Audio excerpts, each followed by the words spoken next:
Hello everyone, in this video I'll be translating and summarizing the latest Urdu broadcast by Samina Pasha to make it accessible for our English-speaking audience. Let's go through the key developments and insights in Samina Pasha's words. The news is both important and interesting, because nowadays the discussions on the new things coming into the market every day have become quite engaging. Yesterday, a column by Mr. Sohail Wazir was widely discussed, where people were wondering what intentions Asim Munir Sahib has and what his views are on various matters, and today another column of his has become the centre of attention.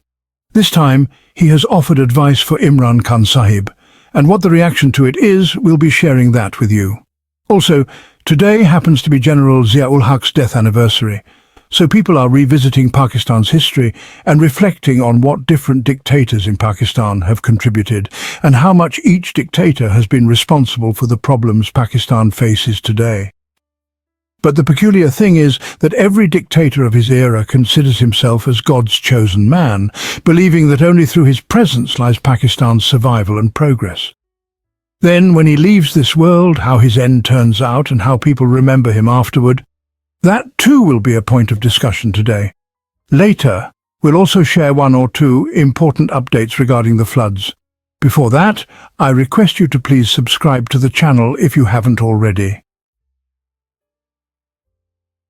So first, let's talk about Mr. Sohail Wazir's column that is being widely discussed today. Yesterday, in his column, he wrote about his meeting with Asim Munir Sahib and mentioned that Asim Munir is making a 10-year plan to strengthen the system and that he intends to work along with the political setup, while also clarifying that he has no greed for any position of power. Now today, Mr. Sohail has written another column that appears more like advice directed toward Imran Khan Sahib, whom he even addressed as Prisoner G in his writing. In this column, he advised him to seek forgiveness. Some people are calling it advice, some say it's just his personal opinion, some call it a demand, some say it's a plea, and others interpret it as a threat. Whatever you call it, the gist of the column is that the prisoner, meaning Imran Khan Sahib, should apologize sincerely. Why? Because in yesterday's column, while talking about political reconciliation, Sohail quoted Asim Munir Sahib as saying that political reconciliation could be possible if an apology is made with a true heart. So today he gave the same advice directly to Imran Khan Sahib, that he should apologize sincerely. He even listed the potential benefits of doing so, as well as the possible consequences of not apologizing. Among the benefits, he says, look, in politics solutions are found. Your party has been suffering defeat after defeat. Workers are being beaten, some are even being martyred. The party is in trouble. If you apologize, get released, stay quiet for 2 to 3 years, and then focus on ensuring the transparency of the next elections, then you could return to power again. Your party could be saved. The period of oppression could end. You could be freed. But if you don't apologize, then, God forbid, you could face the fate of another Bhutto. Because how can Pakistan bear the killing of another Bhutto after the first? You remember what happened then. So your end could also be the same if you remain stubborn. In this same column, Sohail Wazir Sahib blamed Khan's stubbornness on the influence of YouTubers, saying that these YouTubers keep praising him, telling him to stay firm, that he is popular and so on, and therefore Imran Khan is under their influence and refuses to compromise. He further said that these YouTubers now effectively control the party, and their harsh criticism spares no one. So that is the summary of Sohail Wazir's column. Now, looking at it, the point is very straightforward. This so-called advice also carries the weight of a threat. He's warning Khan that there is no plan to release him, that he could be hanged, or that he could be kept in jail for life until he dies. So in a way, it is both a threat and advice. But the question is this the role of a journalist? To pressure an oppressed person facing political cases into apologizing? Because, if these cases were genuine crimes, there would be no need for advice. Everyone would naturally demand punishment. But everyone knows these are political cases, which is why talk of forgiveness and reconciliation comes up. This actually proves two things. Imran Khan is innocent, and these cases are only to intimidate, threaten and force compromise. Journalists should not be persuading victims to beg for forgiveness. Their role should be to demand the rule of law, accountability and democracy. Yet here, instead, the journalist is asking Khan to accept an illegitimate and corrupt system quietly, give up the struggle for democracy and constitutional restoration, ignore the injustices done to his supporters, and simply wait for his turn in power. And this raises another point. How can Imran Khan possibly be influenced by YouTubers? For the past 2 years, he has barely even been allowed to meet his own family, let alone YouTubers, anchors or major journalists. He has no access to social media. The little information he receives comes indirectly through his sisters. So, the claim that he is under the influence of YouTubers is frankly baseless. Moreover, people are now exposing Sohail Wazir's past writings. In 2019, he wrote glowing columns about General Bajwa, calling the Bajwa Doctrine the solution to all of Pakistan's problems. He even praised General Faiz Hamid, referring to him as an Iron Man. Now, he is similarly praising the current leadership. So people are forced to conclude that whoever holds power impresses him, and he writes their praises as if they alone will save Pakistan. This is why many are calling such writing sycophancy, flattering those in power instead of speaking truth to them. A journalist's job is to tell the ruler when he is wrong, when he is breaking the constitution, or when he is oppressing people, not to remain silent and justify oppression. Even Matullah Jan Sahib tweeted powerfully today, pointing out how instead of convincing people about what is right and wrong, such voices are trying to convince people to accept wrong as right. And the most important point here, why is this whole discussion of forgiveness happening at all? Because Imran Khan himself has made his stance very clear. He has said many times in tweets, conversations and interviews that he will not apologize. He asks, "What should I apologize for?" In fact, he says that others should apologize to him, that it is the oppressor who should seek forgiveness. And he, Imran Khan, says that the oppression has been committed against him instead. His wife has been imprisoned, his party leaders have been jailed, his party's election symbol was taken away, and then an attempt was made to forcibly defeat them in the elections. All of this was done. So for all the injustices inflicted on people in the attempt to break his party, Khan Sahib says that they should apologize to him.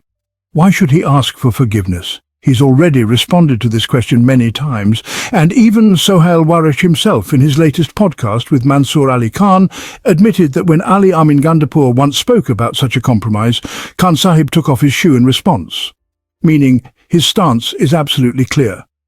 So, if you already know his answer, then why keep giving this kind of advice? Should this be understood as a message from the establishment? That now the establishment wants Imran Khan to apologize and settle matters so that this entire crisis can end? And why would the establishment want this? Did some message come from abroad? From America, perhaps, instructing to fix your affairs? Is that why this is being pushed? That he should apologize so that the issue can be wound up? Or is this, in fact, an admission of defeat? Or is it a threat, implying ultimately this is where it will lead? So the very interesting question is, why has the need for this talk of forgiveness and reconciliation even arisen? Matullah Jan Sahib wrote today that if things have reached a point where journalists are being used to convey messages of ask for forgiveness, then it would be better if the establishment itself apologizes to Imran Khan. This means they have no options left. Whatever could possibly have been done against one person to break him, they have already done it. And if despite all that he has not bent, he has not surrendered, then it means that with all their power, they have still been defeated. This is simple. Even if they take his life now, they have still lost, because their only possible victory was in making him bow down, and they failed. Everything else they did has no meaning, because the conclusion still amounts to their defeat. And the most striking thing is that he, Imran Khan, has made it very clear. He says, "I may die in jail, but I will not bow." So the matter, in essence, ends here. This is why it has been widely discussed today. And you know this situation applies to nearly every dictator because each one imagines himself to be some chosen person of God, sent for a special mission, endowed with extraordinary powers and wiser than everyone else. They flatter themselves with such beliefs, and their close circles reinforce it further until they begin to dream of ruling indefinitely. They don't ask themselves, is ruling my right? Have the people chosen me?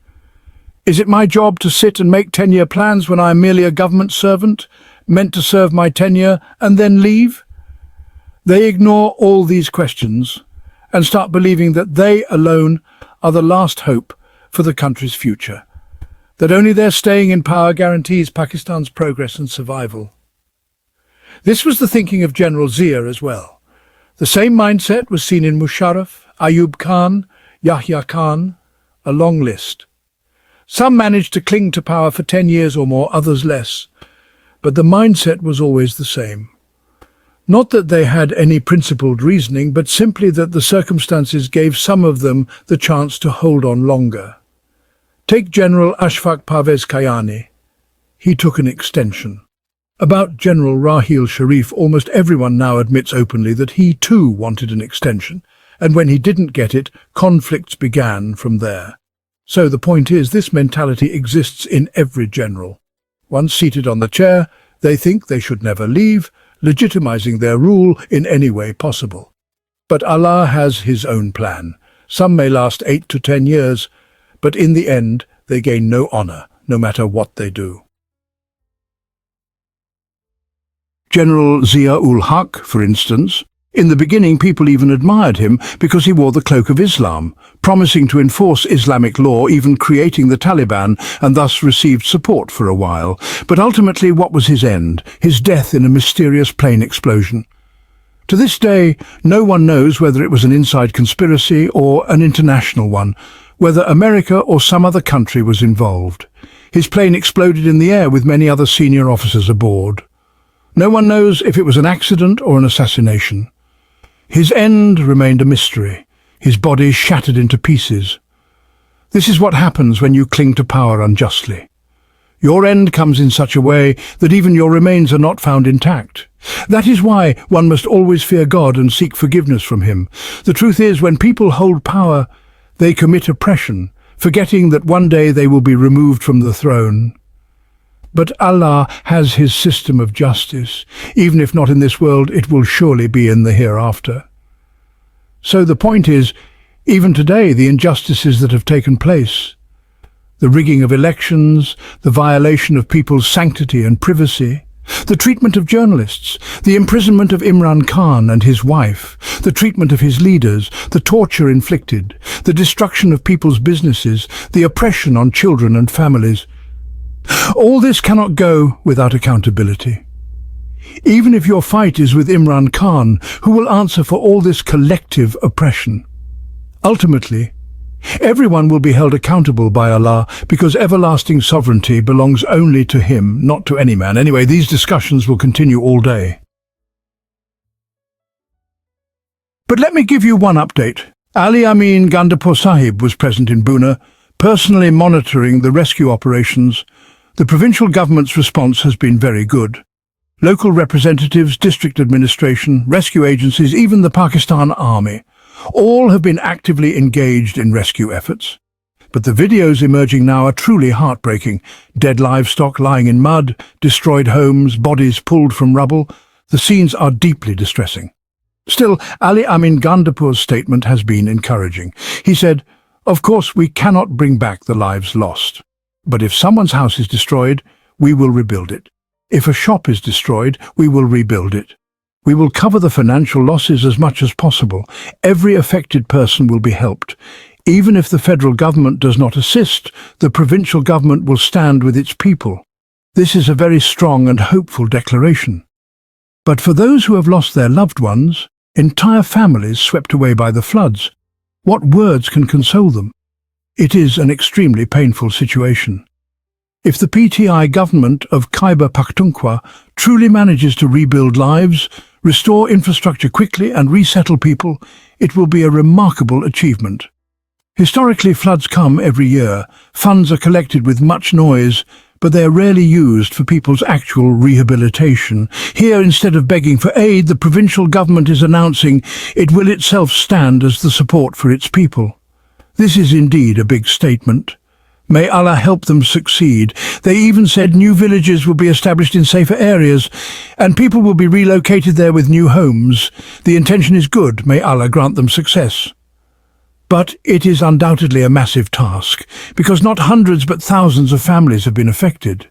Many have lost loved ones, homes and their entire savings. The losses are immense.